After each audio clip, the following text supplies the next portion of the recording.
El Pleno del Congreso se ha reunido hoy, miércoles 15 de abril, para celebrar la sesión de control al Gobierno, con preguntas e interpelaciones sobre la gestión del Ejecutivo de la emergencia sanitaria del COVID-19. Ha comenzado la sesión de control, para la que en esta ocasión se han efectuado 15 preguntas, en su mayoría relacionadas con la gestión de la crisis ocasionada por el COVID-19. 3 han sido contestadas por el presidente del Ejecutivo, Pedro Sánchez, 3 por el vicepresidente segundo del Gobierno y ministro de Derechos Sociales y Agenda 2030, Pablo Iglesias, 1 por la ministra de Educación y Formación Profesional, Isabel Celaá, 2 por la ministra de Hacienda, María Jesús Montero, 1 por el ministro del Interior, Fernando Grande Marlaska, 2 por la ministra de Trabajo y Economía Social, Yolanda Díaz, y 3 por el ministro de Sanidad, Salvador Illa. Asimismo, también se han debatido 2 interpelaciones urgentes. La primera, planteada por el grupo parlamentario Vox y que pedía que el Gobierno explique las medidas que va a adoptar para afrontar la mayor crisis económica en España desde la Guerra Civil. La segunda interpelación, presentada por el Grupo Parlamentario Popular, se centró en las consecuencias económicas y sociales de las medidas incluidas en los reales decretos leyes aprobados por el Gobierno desde el inicio de la crisis en la COVID-19.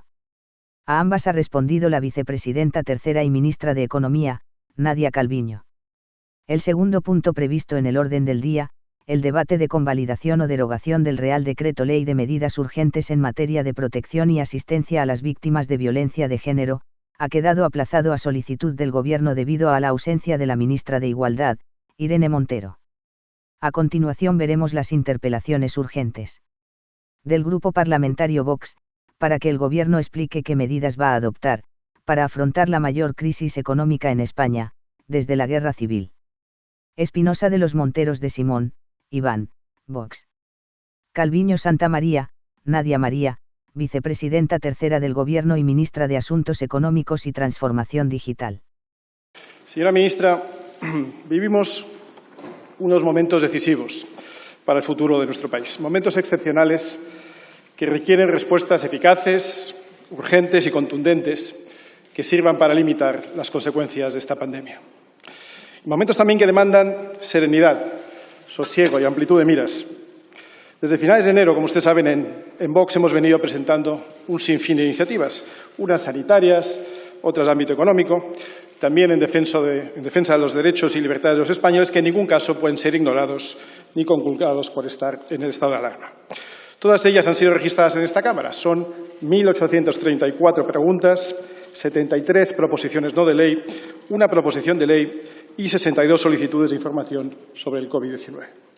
El contenido de alguna de estas iniciativas lo he podido defender aquí, en plenos anteriores, y como sabe, en el ámbito económico, Vox ha abogado desde el primer momento por la aplicación de medidas que garantizaran la liquidez en las empresas y el mantenimiento del empleo, y todo ello en defensa de nuestro tejido productivo. Sabe también que para evitar la destrucción de una empresa, un empleo de más, propusimos que el Estado se hiciera cargo de las nóminas de todos los trabajadores durante al menos 3 meses, de todos aquellos trabajadores, como digo, que han estado recluidos en sus casas. En Vox cumplimos con nuestra obligación. Hemos venido ofreciendo medidas eficaces, cercanas a las necesidades de nuestros trabajadores, de nuestros comerciantes, de nuestros autónomos y nuestras pymes.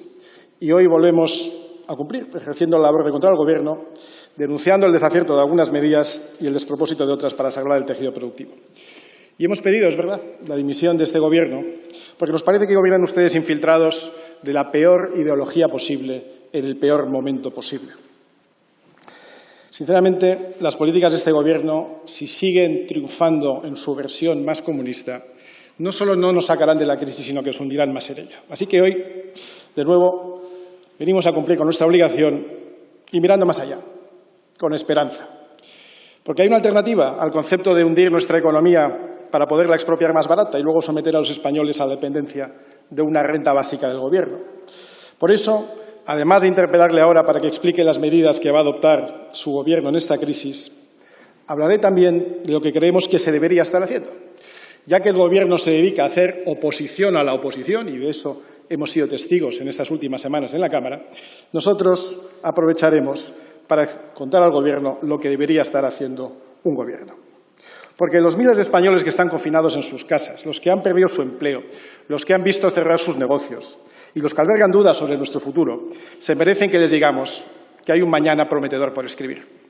Y es que el futuro aún no está escrito. Nos toca a nosotros escribirlo. Igual que le tocó a nuestros padres y a nuestros abuelos escribir con éxito la historia reciente de España. Ellos recibieron una España devastada, aislada y dividida, y nos dejaron una España próspera, abierta y en concordia después de haberse perdonado mutuamente. Algunos de ellos han fallecido en estos días, muchos de ellos solos. Otros se encuentran en este momento luchando contra el virus. Y todos se merecen que quienes vinimos detrás les demos las gracias, que no les olvidemos y que recordemos parte del legado que ellos y otros nos han dejado, también en el terreno económico e industrial. Fueron miles de personas con nombres específicos, con nombres y apellidos, que supieron liderar, transformar e inspirar nuestra nación, que abrieron España al mundo, impulsando nuestro sector primario, modernizando, por ejemplo, el sector del vino, del aceite, de las frutas, de los frutos rojos o de la pesca, o revolucionando a nivel mundial el sector textil o del turismo, poniendo en el mapa nuestro país. Podríamos recordar, por ejemplo, cómo el 25 de septiembre de 1941, en plena posguerra, o sea, en una situación sustancialmente peor que la que hoy tenemos, se funda el Instituto Nacional de Industria, una institución que, bajo el mando de Juan Antonio Suárez, creó de la nada, o en algún caso rescató y relanzó, empresas industriales como SEAT, Pegaso, ENCE, Red Eléctrica, Endesa, Sevillana, Unosa, Ensidesa, Santa Bárbara, CS o Repsol, Enagas, Butano, Bazán, Astilleros Españoles, Iberia, Aviaco, Construcciones Aeronáuticas, hoy parte de Airbus. Empresas agrupadas por el INI que llegaron a suponer un 30% de nuestro Producto Interior Bruto. Todo esto de la nada. O podemos recordar que 30 años más tarde la atracción por parte de José María López de Letona de la empresa Ford a Almusafes, Valencia, supuso, junto con las industrias preexistentes de Renault en Valladolid, de SEAT en Barcelona, de Barreiros en Villaverde, una apertura de compuertas gracias a las cuales muchas otras fábricas de automóvil llegaron después a nuestro país, como Opel, Citroën, Peugeot, Volkswagen, Nissan, Mercedes-Benz. Y con todas ellas llegó de manera masiva a España una industria, la del automóvil, a cuyo rebufo se instaló también la industria auxiliar, que ha creado gigantes españoles que hoy compiten como líderes a nivel mundial y que, por cierto, están liderando la transformación de su sector por la electrificación del automóvil. Y gracias a todos ellos, España es hoy el segundo fabricante de automóviles de Europa, por raro que parezca, y el primero en diésel, y uno de los 7 primeros del mundo. En los 30 años siguientes, España cometió una importante inversión de infraestructuras de todo tipo, lanzando nuestra industria de la construcción, ingeniería, gestión de infraestructuras, que de nuevo hoy es pionera en el mundo.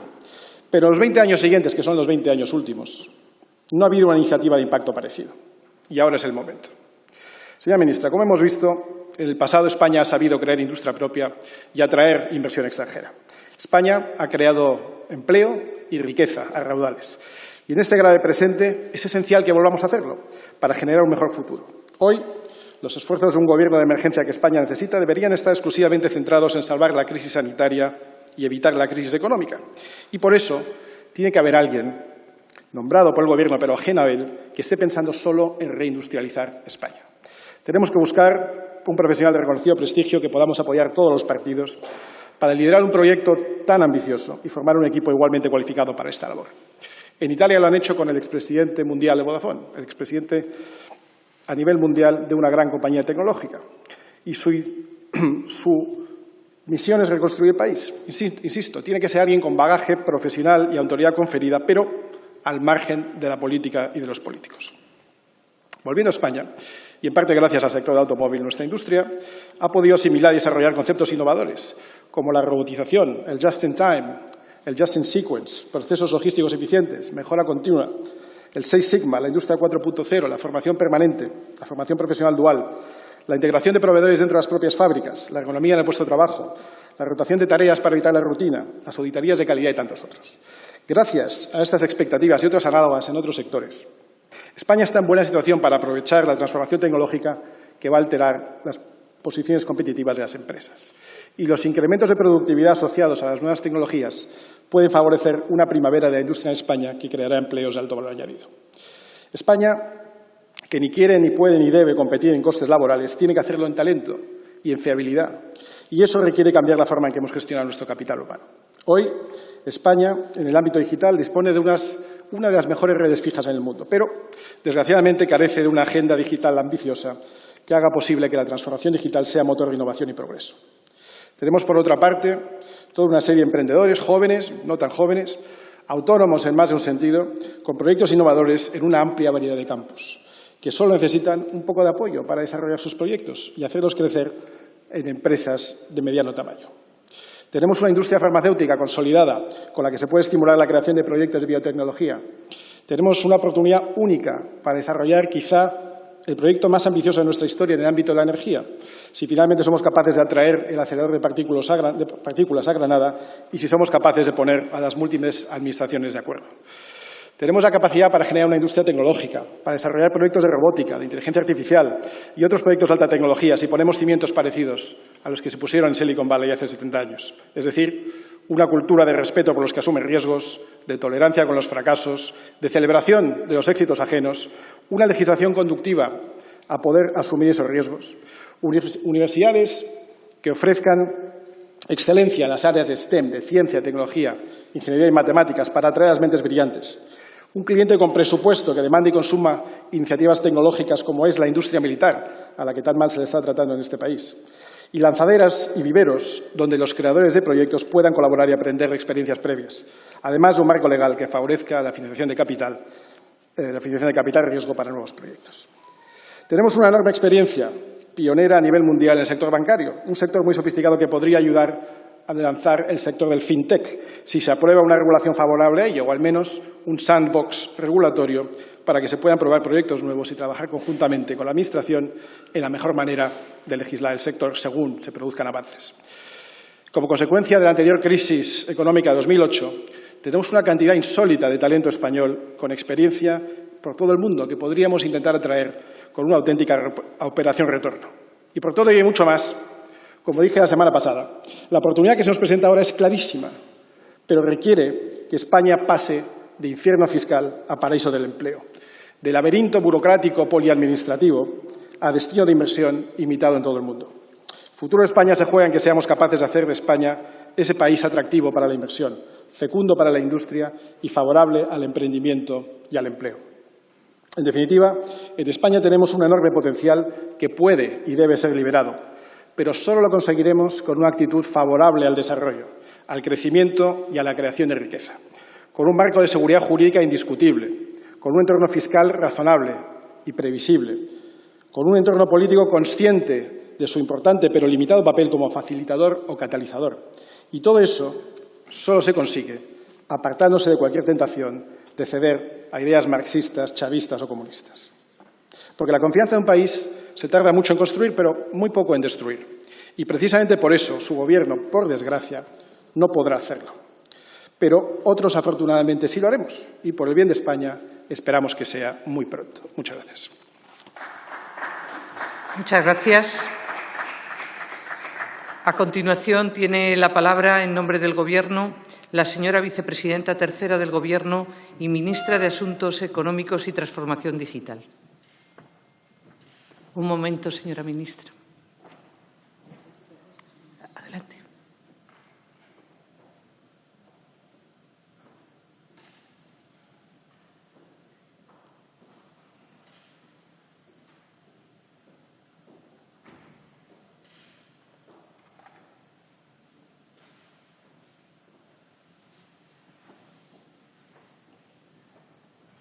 Muchas gracias.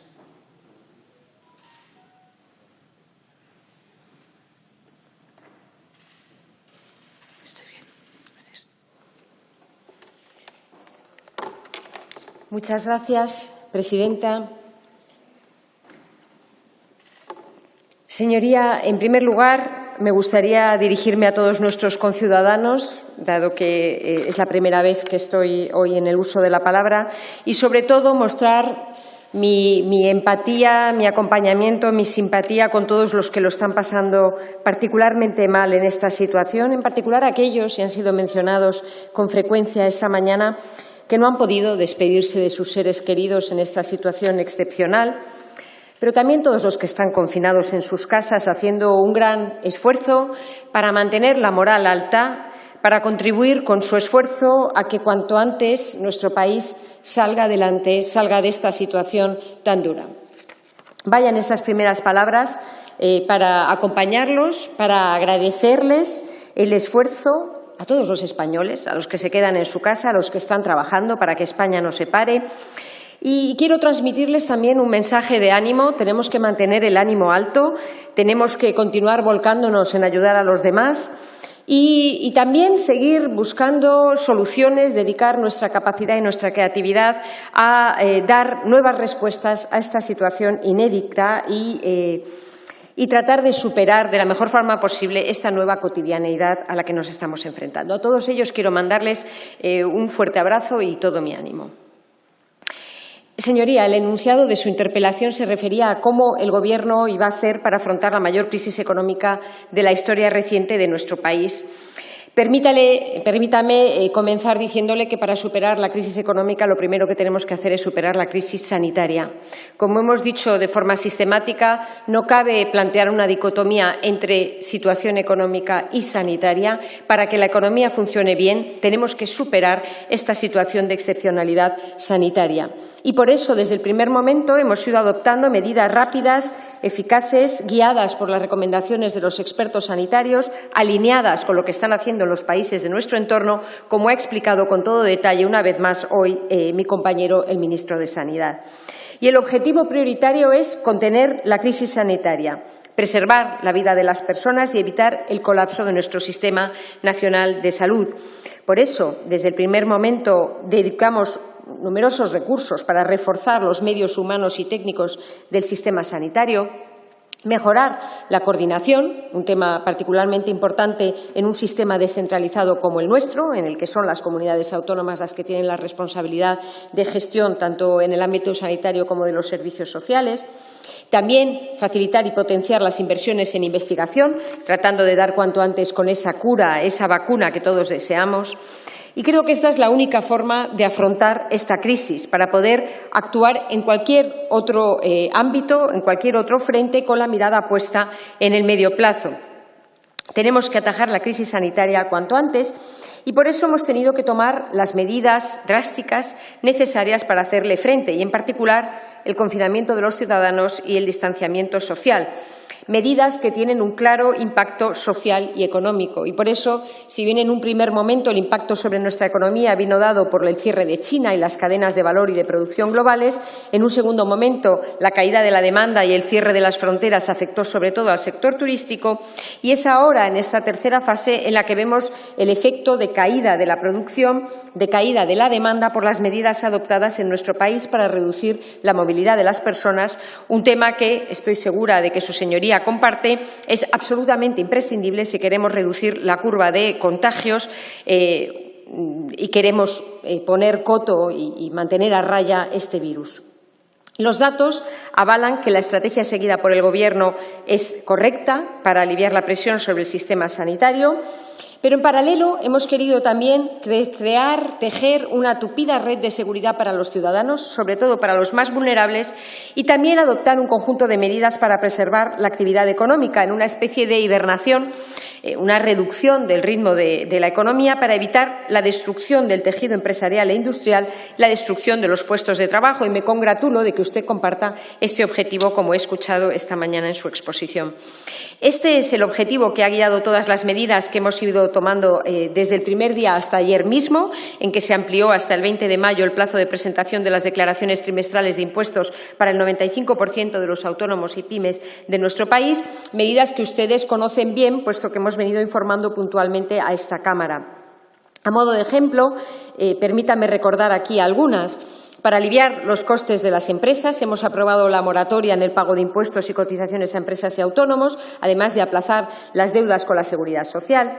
Para reducir la factura de las familias por sus suministros energéticos básicos, hemos extendido el bono social eléctrico, hemos prohibido el corte de suministros, hemos prohibido el incremento del precio del butano o de la tarifa de último recurso de gas natural. Para dar liquidez a las corporaciones locales para la asistencia social, hemos habilitado hasta 300 millones de euros euros del superávit que tuvieron en 2019, además de un programa específico de otros 300 millones de euros con este fin, sobre todo para atender a las personas dependientes. Para aliviar las cargas hipotecarias de las familias y autónomos, hemos aprobado una moratoria hipotecaria, tanto para la vivienda habitual como para locales de pequeñas empresas, una moratoria del pago de las rentas de alquiler, diferenciando entre grandes tenedores y pequeños arrendadores, para no trasladar a estos últimos los problemas de los inquilinos vulnerables. Hemos adoptado una suspensión de los desahucios por impago de alquiler y un nuevo programa de ayudas al alquiler dotado con 700 millones de euros. También hemos habilitado el rescate de los planes de pensiones y fondos de ahorro y la moratoria de los préstamos no hipotecarios. Para mantener las rentas de los trabajadores y autónomos que no han podido trabajar durante el estado de alarma, a los que usted se ha referido, hemos creado una prestación por cese de actividad para los autónomos que vean reducida su facturación en un 75% o que tengan que cerrar. Les hemos eximido del pago de las cotizaciones de sus trabajadores cuando se encuentren en esta situación y hemos flexibilizado los expedientes de regulación temporal de empleo, garantizando el acceso de los trabajadores a prestaciones. Esto sin contar los nuevos subsidios creados para colectivos particularmente vulnerables como las empleadas del hogar o los trabajadores temporales. Finalmente, para garantizar la liquidez de las empresas de nuestro país, entre las primeras medidas que adoptamos se cuenta el refuerzo de las líneas preexistentes del Instituto de Crédito Oficial y la creación de una nueva línea de hasta 100.000 millones de avales públicos. Hemos registrado, los últimos datos que tengo, casi 50.000 operaciones en esta nueva línea por un importe de avales de más de 5.000 millones de euros, priorizando a autónomos y pymes, para quienes se han aprobado ya operaciones que totalizan avales por más de operaciones por más de 6.500 millones de euros, créditos por más de 6.500 millones de euros. Esta es una parte ínfima de las numerosas medidas que hemos venido adoptando y que seguimos completando.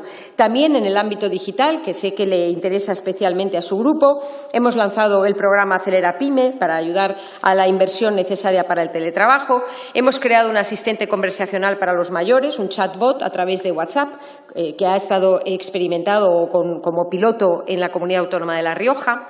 Hemos desarrollado una aplicación de autodiagnóstico, asistencia COVID-19 para móviles, que ya se ha desplegado en 6 comunidades autónomas, tras el piloto de la Comunidad de Madrid, para desbloquear el servicio 112.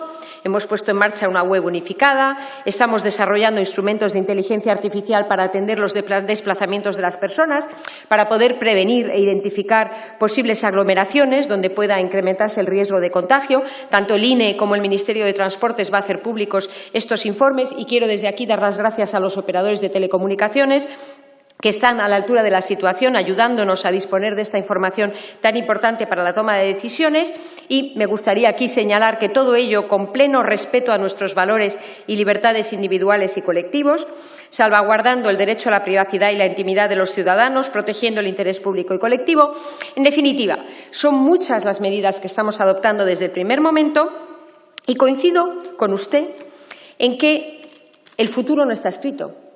Y es por esto por lo que creo que es fundamental ayudar a aquellos sectores claves, tractores de nuestra economía, ayudar a aquellos sectores más afectados por esta crisis, entre los cuales, por supuesto, está el turismo, también la cultura, el sector de la automoción, que usted ha mencionado, la industria.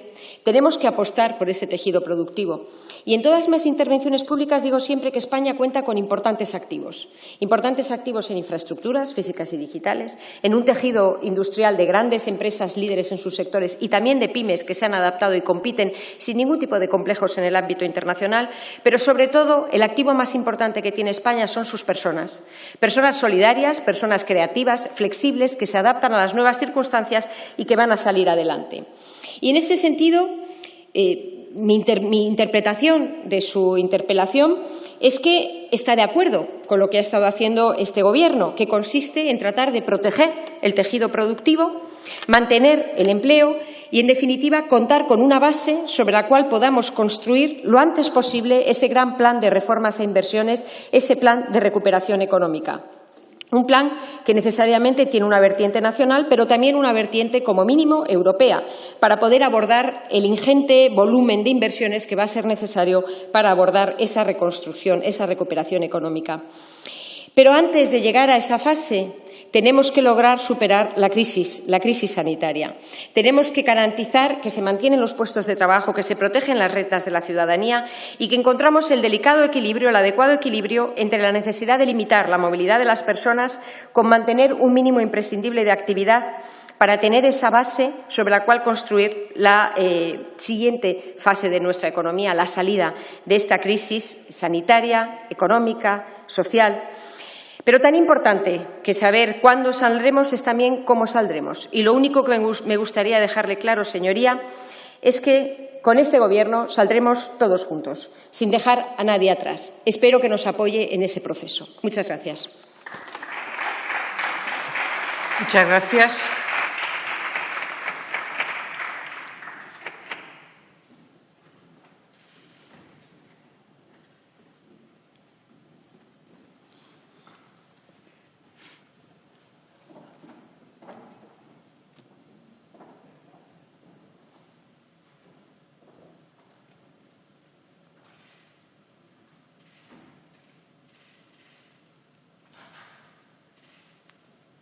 Muchas gracias. Tiene la palabra el señor Espinosa de los Monteros de Simón. Sí. Muchas gracias, señora presidenta. Señora ministra, ha arrancado usted diciendo que no puede haber una dicotomía entre la gestión de la crisis sanitaria y la gestión de la crisis económica. Respecto a la gestión de la crisis sanitaria, me remito a lo que brillantemente ha defendido durante todas estas semanas el doctor Stigman, y pondría especial énfasis en que si hubieran tomado ciertas medidas a tiempo, y especialmente lo que tiene que ver con los test y la comprobación del estado de salud de muchos españoles, quizá la salida de esta crisis hubiera sido otra, porque como toda progresión geométrica, el producto final depende enteramente de cómo se arranca la serie. En el ámbito económico, es importantísimo que el Gobierno esté pendiente de que no se seque la planta que es nuestra economía española. Por eso hemos hablado siempre de infundir liquidez y salvar el empleo. Y precisamente por eso estamos diciendo que alguien ajeno a este Gobierno debería estar ya pensando en cómo reconstruir España. Y posiblemente la mejor solución, como decimos, sería alguien de reconocido prestigio en el mundo empresarial que no tuviera vinculación política alguna, un hombre de consenso con el que estaríamos muy dispuestos a colaborar. Porque la economía, señora ministra, como usted bien sabe, es un estado de ánimo. La economía depende de las expectativas futuras de los agentes que componen esa misma realidad económica en la que estamos todos metidos. Y en ese estado de ánimo, lo que los agentes económicos tienen que ver para que haya crecimiento es confianza. Para que haya confianza, tiene que haber al menos un Gobierno que no suponga un estorbo para el crecimiento económico, que no piense que el desarrollo es malo, que no piense que hay que acabar con el crecimiento económico, que no piense que eso son nociones de otro siglo, sino todo lo contrario, un Gobierno que esté dispuesto a colaborar, un Gobierno que esté dispuesto a facilitar la vida a los que crean empleo, a los trabajadores, a los pequeños comerciantes, a los autónomos y a todos aquellos que generan riqueza en nuestro país. Celebramos que tomen muchas de las medidas que nosotros venimos proponiendo desde hace tiempo. Lamentamos que muchas de ellas lleguen tarde, porque las medidas adecuadas, tomadas a destiempo, dejan de tener la misma eficacia. Y luego hay otra parte que me preocupa mucho más, y es que yo creo que es conocido que en este Gobierno hay al menos dos facciones en lo que tiene que ver con el ámbito económico. Usted lidera una y los representantes de Podemos lideran otra. Mucho me temo que en más de un Consejo de Ministros, y esto lo lamento profundamente, no es usted la que se está llevando el gato al agua, sino los contrarios, los de Podemos. Pero lo que me preocupa realmente es verle a usted enarbolar el mismo vocabulario y el mismo afán prohibitivo. Ha dicho usted prohibir muchas veces. Y luego ha hablado de medidas para algunos españoles, para los autónomos cuya facturación haya caído un 75%. Oiga, ¿y para todos los demás? Para los que ha caído un 50%, un 60%, para esos no hay medidas. El modelo podemita comunista es, como siempre, estrangular la economía para luego dar dádivas a algunos miembros de esa misma economía que deban, por supuesto, su propia subsistencia al Estado y a los demás nada. Y por eso digo que me preocupa especialmente que usted adquiera ese mismo vocabulario y esa misma filosofía. Sí ha acertado en una cosa, o sí estamos de acuerdo al menos en una cosa, y es que el mayor activo de España, su mayor materia prima, no es el petróleo ni los diamantes, no tenemos ese tipo de materias primas, pero tenemos una muy importante que son los españoles, y especialmente el talento y la creatividad de todos aquellos que componen nuestro sector económico. Pero habla usted también de no dejar a nadie atrás, señora ministra, y yo creo que esos mismos españoles no pueden opinar lo mismo, porque en el momento en que el Estado tenía que haber respondido, nos hemos encontrado con que hay 800.000 trabajadores en la calle.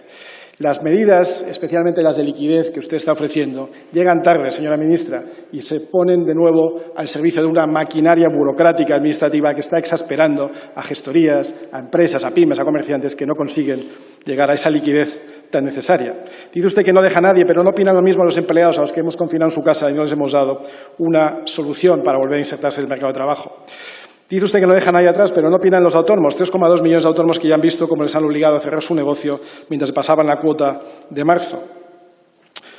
Las organizaciones de autónomos denuncian que el 70% de los trabajadores por cuenta ajena se quedará sin ayuda por cese de actividad y sin exoneración de las cuotas al no poder mostrar precisamente esa caída de actividad del 75% a la que usted hacía alusión. Y cuando dice que no deja a nadie atrás, pues yo creo que también los sanitarios se deben sentir bastante poco comprendidos, porque precisamente la negligencia de este Gobierno es la que ha hecho que tengamos la mayor tasa de infección y de contagio dentro de esos profesionales tan importantes para nuestro país. Mire, todas las grandes crisis de la economía española en el último siglo han tenido su origen en la acumulación de un gran déficit de competitividad y de balanza de pagos. Y esta se estaba viendo venir desde antes de la crisis. No debemos permitir que esta pandemia oculte la crisis económica y la recesión que ya se veía venir, porque teníamos todos los indicativos que señalaban en esa misma dirección. Por eso, es mucho más importante que nunca que hoy tengamos un Gobierno que genere confianza en los mercados, que genere confianza a los agentes económicos, que sea capaz de generar a todos los españoles y a todos los que estén mirando a España desde fuera la confianza de que nos espera un futuro mejor. Muchas gracias. Muchas gracias.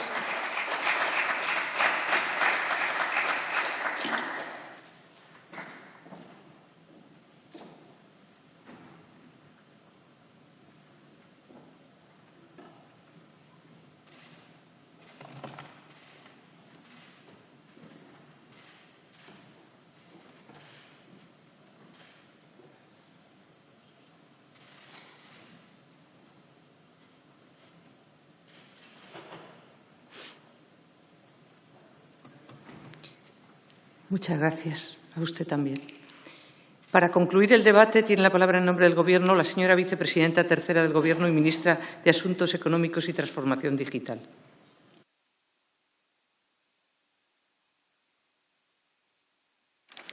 Muchas gracias, presidenta. Señoría, unas cuantas reflexiones de reacción a su réplica. En primer lugar, está claro que tenemos que superar la crisis sanitaria como primer paso para la recuperación económica y en este momento lo que toca es perseverar en las medidas que hemos adoptado, no bajar la guardia y seguir adoptando paquetes complementarios que permitan apoyar el tejido productivo a los trabajadores y a las familias. En segundo lugar, ha dicho usted que son fundamentales las expectativas, el estado de ánimo. Y yo creo que los ciudadanos saben que tienen en nosotros un Gobierno responsable, un Gobierno prudente, un Gobierno que está haciendo todo lo posible por tratar de afrontar de la mejor forma posible esta situación tan complicada y, sobre todo, un Gobierno comprometido con el conjunto de la población, sobre todo con los más vulnerables. En este sentido, me llama la atención que quieran construir un futuro mejor empezando con una especie de descripción apocalíptica de nuestra realidad. Lo cierto es que la economía española, hasta finales de febrero, incluso hasta mediados de marzo, ha tenido un crecimiento muy robusto, superior al resto de los países de nuestro entorno. Lo cierto es que los mercados internacionales confían en nosotros, como se refleja con cada una de las subastas de deuda pública esta misma semana. Confiemos en nuestro país, hablemos también bien de lo positivo que tiene nuestro país y no estemos constantemente llamando a una crisis que no existía, que no estaba con nosotros, hasta que nos ha llegado la crisis sanitaria y, consiguientemente, los impactos económicos y sociales.